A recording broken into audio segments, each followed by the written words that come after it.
जय श्री ओम नमः सिद्धेभ्यः।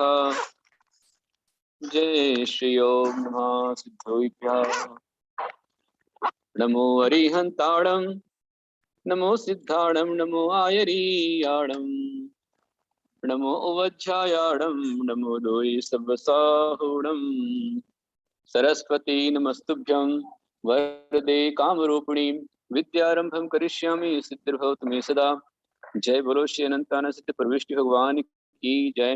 वृषभादि वीरांच शंकर भगवान की जय। पंच परमेष्टि भगवान की जय। गुरु आचार्य श्री कुंज सागर जी गुरुदेव की जय। गुरु आचार्य श्री कृष्ण जी गुरुदेव की जय। तीन कवनों कोटि मुनराज की जय। अक्षय दोषी महाव्रत की जय। धर्म स्नेही महानुभावों, आज समाज को अनेक परिवारों को बहुत बड़ी समस्या है। कई परिवारों में लड़के और लड़कियां बड़े हो गए हैं, लेकिन बड़े होने के बाद भी सबको वैराग्य तो होता नहीं। वैराग्य हो जाए तो कोई टेंशन ही नहीं। इस पंचम काल में वैराग्य बहुत दुर्लभ है। राग हो सकता है, मोह हो सकता है। अरे ताई, आता सुरू होऊन द्या थोडा. तुम्हाला सांगतो मराठीत. मला मराठी पूर्णपणे येत नाही आणि इथे सगळे बसलेले आहे त्यांना सर्वांना मराठी येत नाही. बरेचसे लोक इथे हिंदी भाषी आहे, म्हणून सर्वांचे लक्ष ठेवायचे ना.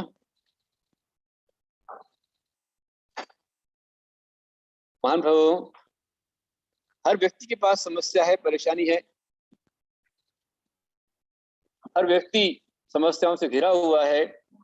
उसका सर्वश्रेष्ठ समाधान तो यही है कि हम संसार, शरीर, परिवार से विरक्त होकर के वैरागी बन जाएं, आत्म कल्याण करें। पर हमारी भावना बहुत होती है, हम नारे लगाते हैं, हर माँ का लाल कैसा हो, हर माँ का लाल कैसा हो, गुप्ती नदी जैसा हो। और पूछे भाई तेरा लाल कैसा हो, नहीं नहीं मेरा लाल तो नहीं होना चाहिए।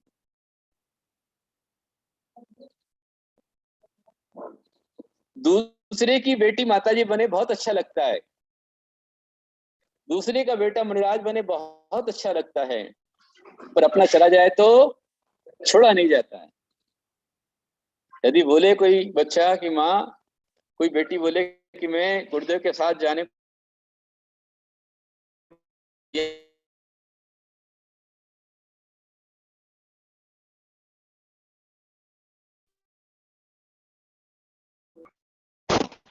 और उसमें आगे सफल होता है,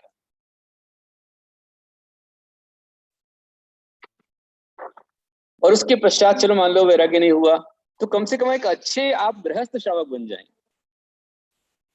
गृहस्थ श्रावक बनना भी सरल नहीं है कि अच्छी योग्य धर्मात्मा, संस्कारवान, धर्म के अनुकूल, दानी, शूरवीर, भाग्यवान, पुण्यवान वर की प्राप्ति हो जाना, वधु की प्राप्ति हो जाना, ये भी कठिन है, दुर्लभ है। फिर उसमें भी धर्म के प्रति भावना बनना और कठिन है। शादी होना कठिन है, शादी हो गई तो संतान होना कठिन है, संतान हो तो स्वस्थ होना कठिन है। ये दुर्लभ से दुर्लभ। दुर्लभ है निगोद से थावर, अरुद्र से गति पाना। दुर्लभ सम्यक दुर्लभ संयम, पंचम गुण ठाना। दुर्लभ रत्न त्रय आराधन, दीक्षा का धरना। दुर्लभ से दुर्लभ है चेतन, बोधि भाव धरना। निगोद से स्थावर होना दुर्लभ है, स्थावर से तरस बनना कठिन है। इसलिए दौलतराम जी लिखते हैं छेढाला के अंदर, दुर्लभ लही जो चिंतामणि, त्यों पर आए लही त्रसताणी। वीर महावीर बोलो जय जय महावीर, वीर महावीर बोलो जय जय महावीर। तुम्ही गोड गोड घेत जा, मी गोड गोड बोलत जातो. दुर्लभ लही ज्यो चिंतामणि, त्यों पर आए लही त्रस तणी। जैसे चिंतामणि रत्न का पाना दुर्लभ है, वैसे त्रस पर्याय पाना कठिन है. तो निगोष से निकलना कठिन, पंच सौरवर्ण कठिन, उससे कई गुना कठिन, उससे कई गुना कठिन त्रस पर्याय पाना है. उससे कई गुना कठिन संगी पंचेंद्री बनना है. उससे कई गुना कठिन मनुष्य बनना, पर्याप्तक बनना, भव्य बनना, और जैन कुल पाना और कठिन है. जैन कुल पाना बहुत कठिन है. यदि आप जैन बने हैं तो जानिए कि आप संसार के सर्वश्रेष्ठ अनमोल हैं. आपका महाभाग्य आप जैन कुल पाए. और जैन कुल पाकर जैन बन नहीं पाए तो आपसे गया अभी तक कोई नहीं. मानो फिर जैन कुल में आने के पश्चात योग्य वरोधों की प्राप्ति हो जाना, परिवार की वृद्धि, वंश की वृद्धि, समृद्धि, वैभव, सुख शांति. कई लोग तरसते हैं, कई लोग की भावना बनती है कि प्रभु मेरी भावना तो बहुत थी, मैं चाहता हूं कि मैं रोज दान करूं, पर मेरे पास नहीं है. और जिनके पास वो क्या कर रहे हैं? कई लोगों से छूटता ही नहीं है. कई लोग ऐसे होते हैं जिनका होता है पैसा, बस money money money, brighter then सनसनी, स्वीटर देन हनी, बस इतना ही है. कई लोग कहते हैं कि पैसा मारो परमेश्वर, पैसा मारो परमेश्वर, और मैं पैसा रो दास. और जो कई मारो रुपये ले जाए वाको सत्यानाश. ऐसे लोग होते हैं. इस कारण से ही अंतराय आता है. एक राजा था राजगृही नगर में, राजा मेघनाथ राज करते थे. मेघनाथ, उनकी रानी थी पृथ्वी देवी. सब बढ़िया, शांति से अच्छे से बैठ जाइए, बहुत अच्छा विषय चल रहा है अभी. प्रश्न है कि विवाह होने के पश्चात भी संतान क्यों नहीं होती, वंश वृद्धि क्यों नहीं होती. मेहनत बहुत करते हैं, बहुत परिश्रम करते हैं, पर सही पढ़ाई पूरी क्यों नहीं हो पाती, रिजल्ट क्यों नहीं आता, अच्छा रिजल्ट क्यों नहीं आता, अच्छा जॉब क्यों नहीं मिलता, टाइम पर ट्रांसफर क्यों नहीं होता, समृद्धि क्यों नहीं आती. बहुत कमाते पर कहाँ जाता पता ही नहीं चलता. इन सभी समस्याओं का समाधान इस कथा में है. इसका नाम है अक्षय फल दशमी व्रत कथा. सुने आप ध्यान से. राजगृही नगर में राजा मेघनाथ थे और उनकी रानी थी पृथ्वी देवी. दोनों बहुत धर्मात्मा, रूपवान, शीलवान. पर रानी को एक ही दुख था. शादी होने के पश्चात अनेक वर्ष हो गए, पर राजमहल में किलकारी नहीं गूंजी. और जब तक स्त्री पुष्पवती हो पर फलवती ना हो तो अपने आप को अधूरा मानती है. स्त्री पुष्पवती बचपन से होना शुरू हो जाती है, पर एक समय पर फलवती होती है. शादी हो जाए, शादी होने के पश्चात यदि फल की प्राप्ति ना हो, अर्थात संतान ना हो, पुत्र पुत्री ना हो, तो तब तक स्त्री को अपना जीवन अधूरा लगता है, पुरुष को अपना जीवन अधूरा लगता है. इसलिए हमारे गुरुदेव बोलते हैं कि यथार्थ में बच्चे माँ बाप के ही माँ बाप होते हैं. Child is the father of man. क्योंकि जब तक बेटा या बेटी नहीं होगा तब तक वो माँ कैसे होगी, पिता कैसे होगा. तो माता पिता का जन्मदाता उसकी संतान है कि नहीं. बच्चों के बिना माँ माँ नहीं है, पिता पिता नहीं है. तो वो रानी बड़ी दुखी थी कि शादी होने के बाद करीब 10, 12, 15, 20 साल हो गए पर संतान नहीं हुई, बहुत दुखी। तो वह अपने पति से कहती कि मेरे कौन से पाप कर्म का उदय है, कब पुण्योदय आएगा, जब मेरे घर में ही बच्चों की किलकारी आएगी। राजा ने कहा घबराओ मत, कहीं ना कहीं रास्ता अपने को मिलेगा, लेकिन मेरा तुमसे कहना है कि जब तक हमें संतान की प्राप्ति ना हो तब तक हम धैर्य रखें और इसके पीछे हम अनायतन में ना जाएं।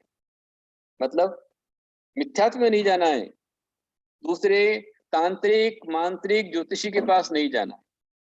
देखिए आप, जैन धर्म इतना विशाल धर्म है, वाह क्या बात, वेरी गुड, बहुत सुंदर। इच्छा प्रकाश भगवान के चरणों में आज देखिए आप तिरंगा के दीप लगे हुए हैं, दीप लगे हुए हैं और ये तिरंगा रूप में लगे हुए हैं। और ये प्रार्थना भगवान से कि प्रभु हरी भरी दिखती रहे धरती चारों ओर, ये धरती हरी भरी हो, समृद्ध हो, सारा विश्व प्रगति के पथ पर आगे बढ़ता रहे, मात्र भारत नहीं संपूर्ण विश्व मानव मात्र प्रगति करे, की भावना हमारी है।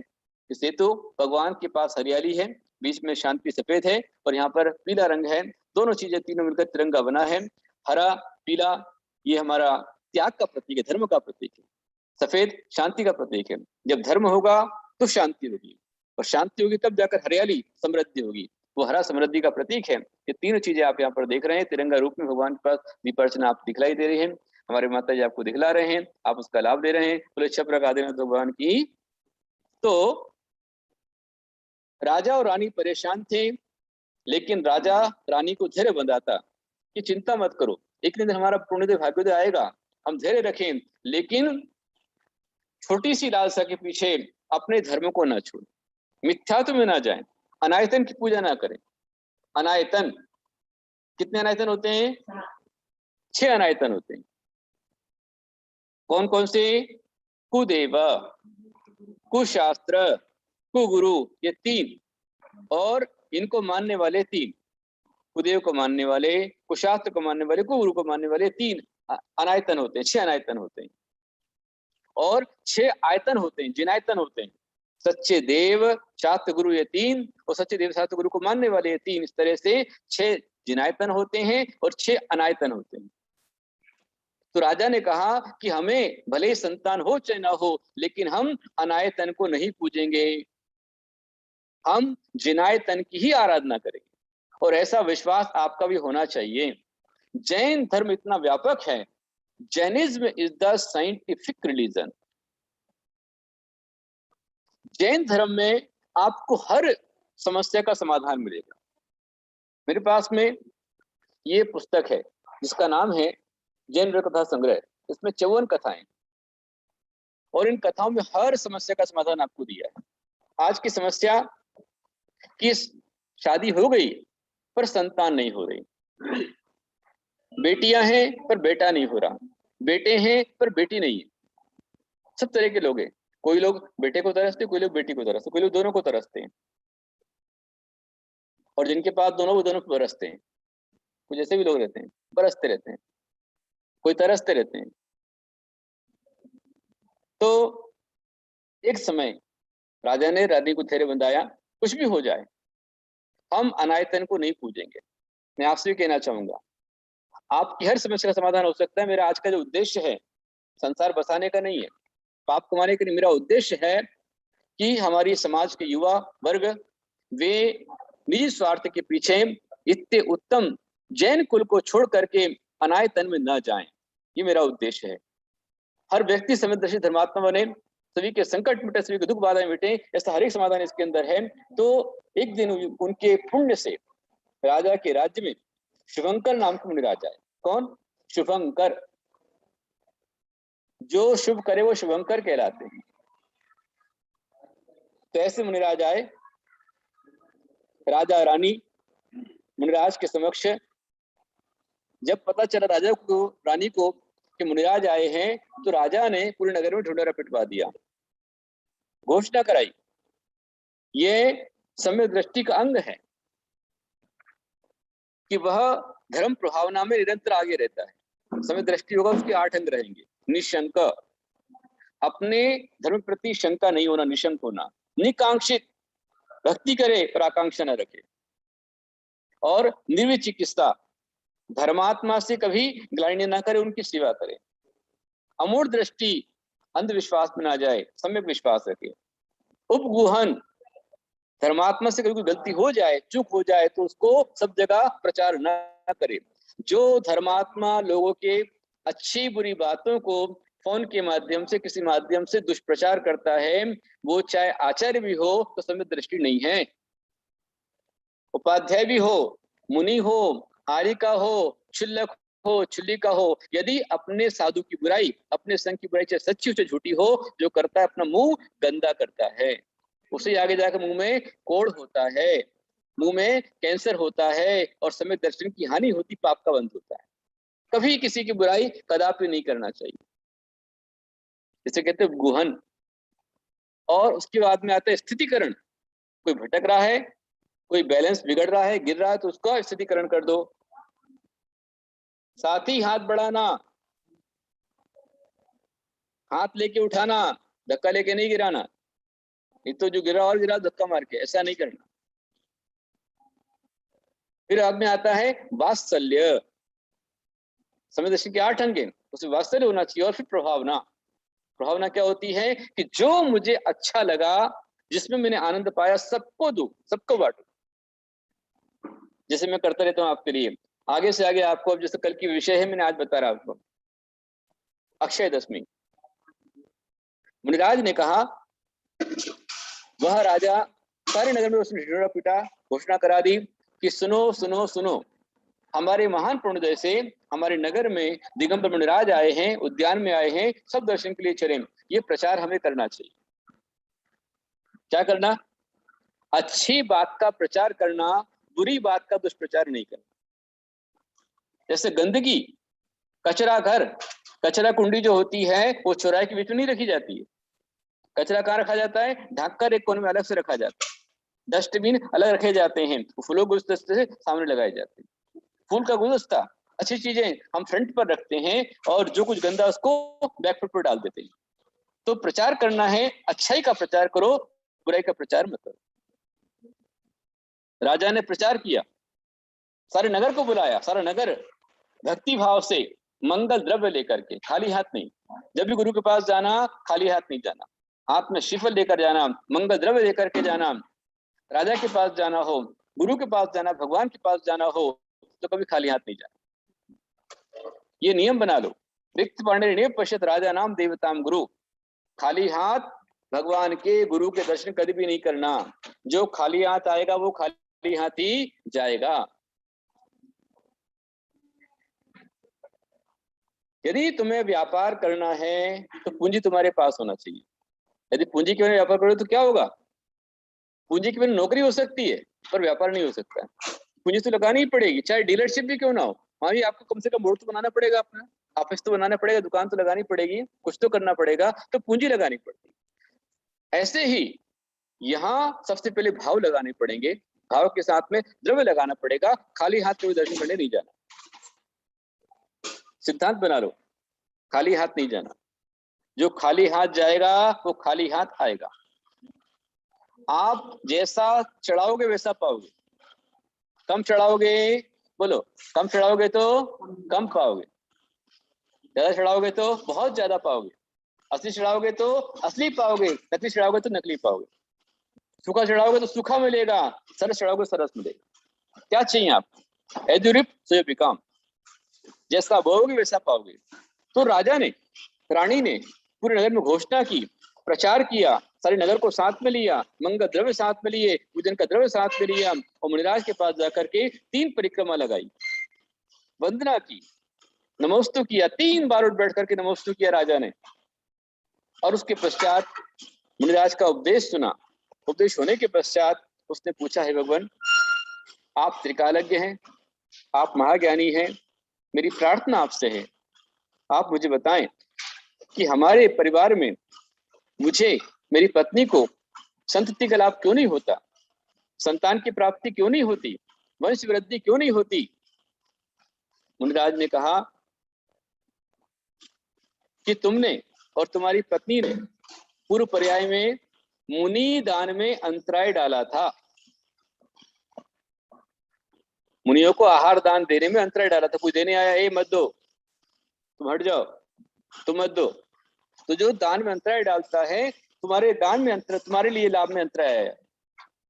इसलिए कभी कोई, जैसे घर में क्या होता है, जैसे कई बार जो है घर के अंदर में पुरुष जो है उसकी भावना बनी कि मैं कुछ दान करूं, तो घर वाले दान करते रहते हो, पूरा घुमा दिया पूरा, और पत्नी मना करती कुड़ती रहती है। और कभी स्त्री की इच्छा होती है कि मैं दान करूं, तो घर का आदमी नहीं, बिल्कुल नहीं करना, दान की बात नहीं करना।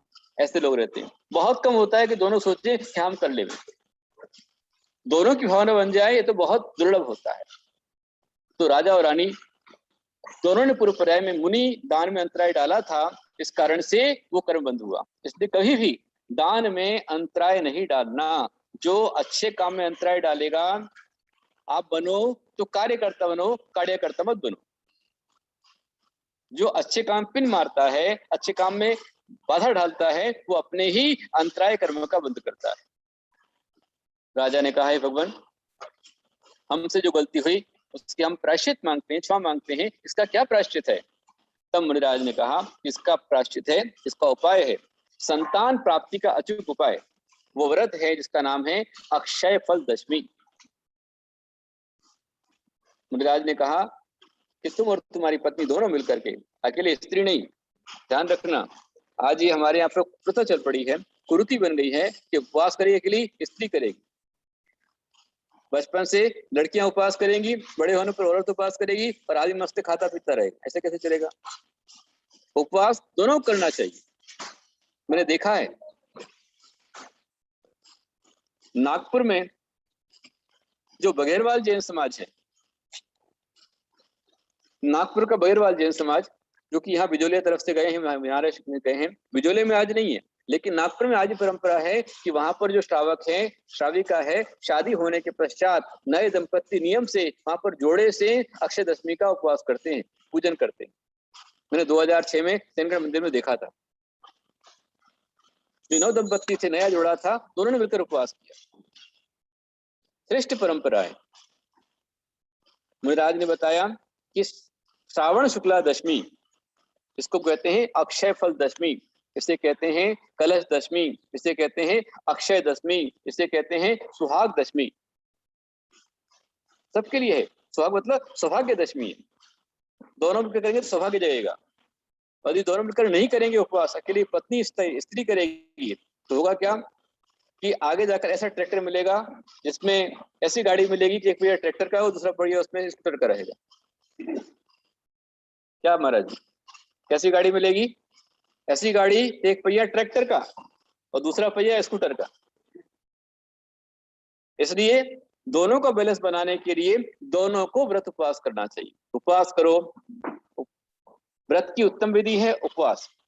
सर्वश्रेष्ठ विधि है कि एक दिन पहले, जैसे आज के दिन में एकादशी करना चाहिए, और कल उपवास करना चाहिए, और परसों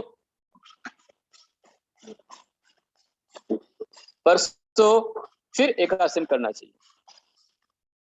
दोनों मिलकर उपवास करें, दोनों मिलकर एकादशी करें तो अच्छा लगता है, उसका फल अच्छा प्राप्त होता है। तो समझ में आता है उपवास का फल, उपवास का महत्व क्या है। दोनों ने मिलकर के साधना की। मुनिराज ने बताया कि ये जो व्रत होता है श्रावण शुक्ला दशमी का, ये पूरे 10 साल किया जाता है, 10 वर्ष। हर महीने की दशमी को, मतलब श्रावण शुक्ला दशमी को हर साल जो आता है उसमें उपवास किया जाता है। एक दिन पहले गुरु के पास देने से, आज शाम को आप फल लेकर के आ जाना, और शाम का भोजन होने के पश्चात आप हमारे पास में आकर के निवेदन करना, और सभी व्रत ग्रहण करना, जैसे भी लेना हो। विशेष करके नव दंपत्ति को तो व्रत करना ही चाहिए। दोनों व्रत किए, और 10 साल पूरा होने के बाद आचार्य भगवान ने बताया कि 10 साल पूरे होने के पश्चात, जब 10 साल पूरे हो जाए तो उसका उद्यापन करना चाहिए। पहले इसमें जो अक्षय दशमी है, इसमें जो व्रत किया जाता है, एक दिन पहले व्रत किया जाता है। व्रत के पश्चात अगले दिन स्नान करके मन वचन काया की शुद्धि के साथ में, विशेषकर सुन लीजिए ध्यान से, मुख शुद्धि के साथ में, जब भी आप उपवास करते हो तो मुख शुद्धि नियम से करना चाहिए। मतलब उपवास के दिन में कुल्ला करना चाहिए। कुल्ला किए बिना आपका उपवास अधूरा है। आपको अभिषेक करना है, पूजन करना, आहार दान देना है, तो मन वचन काय की शुद्धि के साथ में मुख शुद्धि परम आवश्यक है। यदि आपने उपवास के दिन में कुल्ला नहीं किया तो आप भगवान का अभिषेक करने के अधिकारी नहीं है, पूजन करने का अधिकार, आहार दान देने का अधिकार नहीं है। कुल्ला नियम से करना चाहिए। क्यों? क्योंकि हमारा मुख किस में आता है? ये काय में आता है। जब आप रात को सोते हो, सोते समय आपके मुख से लार भी निकलती है, दुर्गंध भी निकलती है, दुर्गंध आती है, तो इसलिए इसकी शुद्धि होना बहुत जरूरी है, परम आवश्यक है। यदि आपने शुद्धि नहीं की तो आपकी मुख शुद्धि नहीं है, काय शुद्धि नहीं है। बहुत अच्छी बात। कुल्ला करने से आपका व्रत भंग नहीं होता है, ध्यान रखना। यदि कुल्ला करने से व्रत भंग हो जाएगा तो आप बताइए कि आपका त्याग बड़ा है कि आपके आचार्य का त्याग बड़ा है? मुनिराज महाव्रती है कि आप महाव्रती हैं? मुनिराज महाव्रती है ना। अच्छा, मुनिराज का क्या नियम होता है, हम आचार्य का क्या नियम होता है? हम क्या बैठ के आहार करते हैं? क्या नहीं करते। आहार कैसे करते हैं? खड़े होकर करते हैं। लेकिन मुख शुद्धि खड़े होकर करते हैं क्या? मुख शुद्धि बैठकर करते हैं। तो मुख शुद्धि करने से, कुल्ला करने से, मुख शुद्धि करने से, बैठकर करने से व्रत भंग नहीं होता है। मुख शुद्धि नियम से करना चाहिए, ऐसे हमारे ग्रंथ में आचरण दिया है। पर एक पूर्व प्रथा चल पड़ी है कि उपवास है, स्नान मत करो, मुख शुद्धि मत करो, कुछ मत करो। कई जगह तो ऐसे महापुरुष, ऐसी महान आत्माएं हैं कि उपवास के दिन में मतलब एक जगह बैठे हुए हैं, पड़े सो रहे हैं, टीवी देखते बैठे हुए हैं, लेकिन उपवास में न मंदिर जाना, न अभिषेक करना, न पूजन करना, न आहार दान देना, न कुछ नहीं करना, बस भोजन छोड़ दिया, हो गया उपवास। तो उपवास नहीं, भूखा मरना है, अनुष्ठान नहीं, उल्लंघन है। उपवास का मतलब क्या होता है? उप आत्मानम अदिति उपवास, मतलब उप मतलब होता आत्मा के निकट वास करने का नाम उपवास होता है। तो जिस दिन उपवास होता है उस दिन नियम से ज्यादा धर्म कार्य करना चाहिए। सुबह से उठकर भगवान का अभिषेक करिए, पूजा कीजिए, आहार दान दीजिए, फिर स्वाध्याय कीजिए, मंत्र जाप कीजिए, रात्रि जागरण कीजिए और अच्छा हो जाएगा। तो उपवास होता है। राजा रानी दोनों ने व्रत लिया। प्रातः काल जाकर अगले दिन में भगवान का 68 बार से अभिषेक किया। अभिषेक के बिना आपका उपवास अधूरा है, पूजन के बिना आपका उपवास अधूरा है। दोनों ने अभिषेक किया, पूजन किया, मुनिराज को आहार दान दिया। ऐसा 10 साल तक व्रत करते रहे। और पूजन में भगवान आदिनाथ की पूजा की जाती है, मंत्र जाप किया जाता है। ओम नमो वृषभाय, ओम नमो ऋषभाय, ओम नमो ऋषभाय, इस मंत्र का जाप किया जाता है। दोनों ने व्रत किया और 10 साल पूरे होने पर 10 जिन प्रतिमाएं मंदिर विराजमान की, 10 साधुओं के लिए सेवा की, 10 आर्य का माता जी को साड़ी दी, 10 उपकरण मंदिर भेंट किए। ऐसा 10 साल तक किया जाता है। उन्होंने किया। जीव दया, गोग्रास, गरीबों के लिए दान, अनाथों के लिए रक्षा, विद्या का दान, औषध का दान, ये नाना प्रकार का पुण्यार्जन किया। ये मैं नहीं बता रहा हूँ, ये पंडित मोहनलाल शास्त्री जबलपुर वाले, उनके द्वारा संकलन किया हुआ ये किताब है, जबलपुर से निकली हुई है। उसमें दिया है कि राजा रानी दोनों ने भगवान का अभिषेक किया। कौन सा किया? पंचामृत अभिषेक किया, पूजन की, आप इसे पढ़ सकते हो, आहार दान दिया, 10 साल तक व्रत किया। 10 साल पूरे होने के पश्चात उसका उद्यापन किया। उसकी महिमा से वे राजा और रानी फल को प्राप्त हुए। बहुत अलग है, धूप दशमी अलग है और ये कलश दशमी अलग है। तो इसलिए कल अक्षय फल पाने के लिए आप सब तैयार रहें। राजा रानी ने फल प्राप्त किया। उनके उस व्रत की महिमा से 7 पुत्र और 5 कन्याएं हुई। आगे जाकर के उन्होंने उत्तम साधना की और वे समाधि वर्ण करके स्वर्ग में देव बने। और आगे जाकर के राजा रानी मुनि बनकर कर्म काट कर मोक्ष गए। ऐसा इस व्रत का विशेष फल होता है। कल अक्षय दशमी का विशेष व्रत है। मेरा आप सबसे आह्वान है कि आप सभी उस महाव्रत की साधना करें, अक्षय व्रत की साधना करें। अक्षय व्रत में अपनी ओर से अक्षय कलश कल होगा। कलश दशमी है, अक्षय कलश होगा, अक्षय फल दशमी है, अक्षय फल चढ़ाए जाएंगे, तो अक्षय कलश, अक्षय फल, अक्षय पुष्प, अक्षय दीप और शांतधारा, ये 5 पुण्यार्जन के आपको मुख्य अवसर हैं। आप जो भी, अब ये तो आपको जैन ग्रंथ नाटक में ढूंढना पड़ेगा ग्रंथों में, व्रत कथा कोश के अंदर भी ये कथा है, और ये आप देख लीजिए 54 जैन व्रत कथा संग्रह, ये आपका जबलपुर से निकला हुआ है, सांगानेर से प्रकाशित हुआ है, तो जयपुर में आपको मिल सकता है, जबलपुर में मिल सकता है, और जैन ग्रंथ .com पे आपको प्राप्त हो सकता है, आप पढ़ सकते हैं। 54 कथाएं इसके अंदर दी हुई है, 54 कथाएं, सुंदर सुंदर कथाएं हैं, तो आप उसको देख लीजिए। बाकी कल आप सभी नियम लेकर के बैठिए कि आप